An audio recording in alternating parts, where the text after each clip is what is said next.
Di Kamboja, ada satu nama yang kalau kita dengar langsung terbayang sebuah kisah yang kelam banget, Tuol Sleng. Ini adalah cerita tentang sebuah tempat yang dibangun untuk harapan, sebuah sekolah, tapi malah diubah jadi mesin teror yang tak terbayangkan. Gimana ceritanya ini bisa terjadi?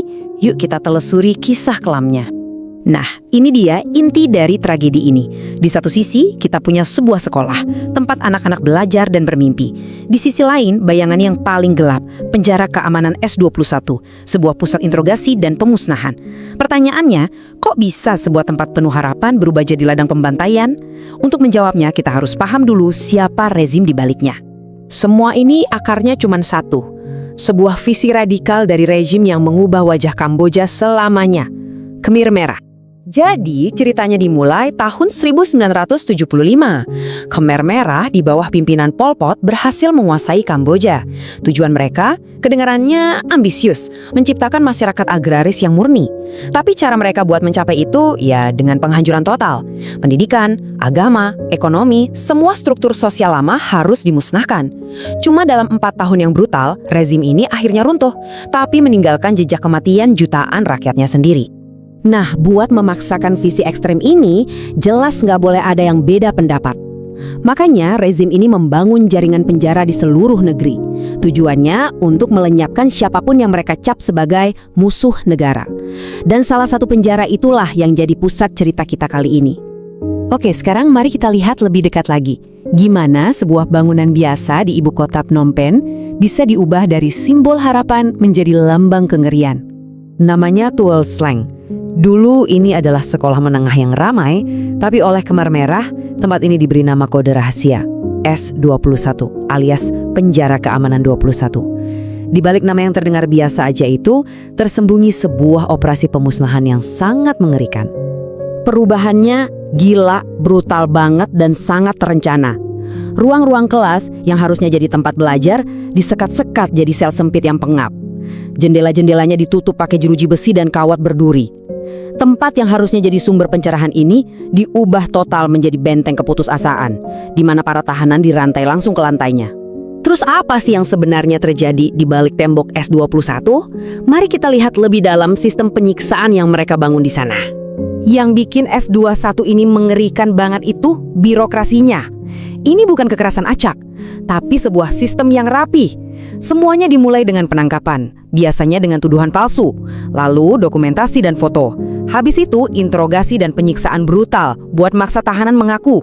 Pengakuan yang nanti dipakai buat menangkap lebih banyak orang lagi. Dan langkah terakhir, eksekusi di tempat yang dikenal sebagai ladang pembantaian. Jadi biar jelas ya, S21 itu sama sekali nggak ada hubungannya dengan keadilan. Tujuannya cuma satu, mendapatkan pengakuan dengan cara apapun, terutama lewat siksaan fisik dan mental yang nggak kebayang, cuma untuk membenarkan tindakan keji rezim. Dan skalanya, ini yang bikin merinding. Selama 4 tahun rezim ini berkuasa, diperkirakan ada 20.000 orang, pria, wanita, bahkan anak-anak, di penjara di sini. Coba bayangkan, 20.000 nyawa melewati gerbang itu, masuk ke neraka dunia. Nah, pas rezim ini akhirnya tumbang di tahun 1979, dunia akhirnya bisa melihat apa yang tertinggal di dalam S21. Bukti-bukti kejahatan yang nggak akan pernah bisa dihapus. Ingat kan angka 20.000 tahanan tadi? Dari puluhan ribu orang itu, saat rezim ini jatuh, yang ditemukan masih hidup di dalam S21, cuma kurang dari 12 orang dewasa. Angka yang kecil banget sampai nyaris nggak terdengar. Jadi, di tahun 1979, pasukan Vietnam yang menggulingkan Khmer Merah masuk ke Phnom Penh. Mereka nemuin penjara ini udah kosong melompong, ditinggalin gitu aja. Tapi, karena buru-buru kabur, para penjaga meninggalkan sesuatu yang sangat penting. Bukti kejahatan mereka yang begitu banyak. Terus, apa aja yang mereka temukan? Ada ribuan dokumen, catatan interogasi yang sangat detail, alat-alat siksa yang mengerikan, dan yang paling membekas, arsip berisi ribuan foto para tahanan. Di sini ada ironi yang mengerikan. Rezim Khmer Merah ini ternyata sangat birokratis. Setiap tahanan yang masuk S21 wajib difoto. Itu bagian dari prosedur.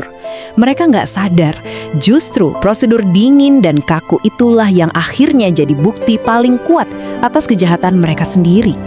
Coba bayangin, sekarang ribuan foto itu dipajang, melapisi dinding Museum Tual Sleng. Kalau kita lihat, wajah-wajah mereka menunjukkan ketakutan, kebingungan, dan keputusasaan yang mendalam. Tatapan mata mereka mengubah statistik korban yang tadinya cuma angka menjadi kisah individu, menjadi manusia seutuhnya. Nah, ini semua membawa kita ke pertanyaan penting. Buat apa sih kita mengingat semua kengerian ini? Apa pelajaran yang bisa kita ambil dari warisan kelam Tual Sleng? Hari ini, bekas penjara S21 udah bertransformasi lagi. Bukan lagi sekolah, bukan lagi penjara. Sekarang, tempat ini menjadi Museum Genosida Tual Sleng. Sebuah ruang untuk mengenang, untuk belajar, dan yang paling penting, untuk memastikan kengerian ini nggak akan pernah terulang lagi. Tapi kenapa sih kita harus terus-terusan membuka luka lama yang menyakitkan ini? Kenapa kita harus menatap kembali sisi tergelap manusia? Karena justru di dalam kegelapan itulah ada pelajaran yang sangat berharga bagi kita semua. Inilah alasannya kenapa Tual Sleng harus terus kita ingat. Tempat ini adalah saksi bisu, bukti nyata bagaimana ideologi ekstrim dan kekuasaan tanpa batas bisa melahirkan sistem penyiksaan yang paling rapi dan terorganisir. Sebuah pengingat abadi buat kita semua tentang betapa rapuhnya kemanusiaan dan apa yang bisa terjadi kalau kita membiarkannya hilang.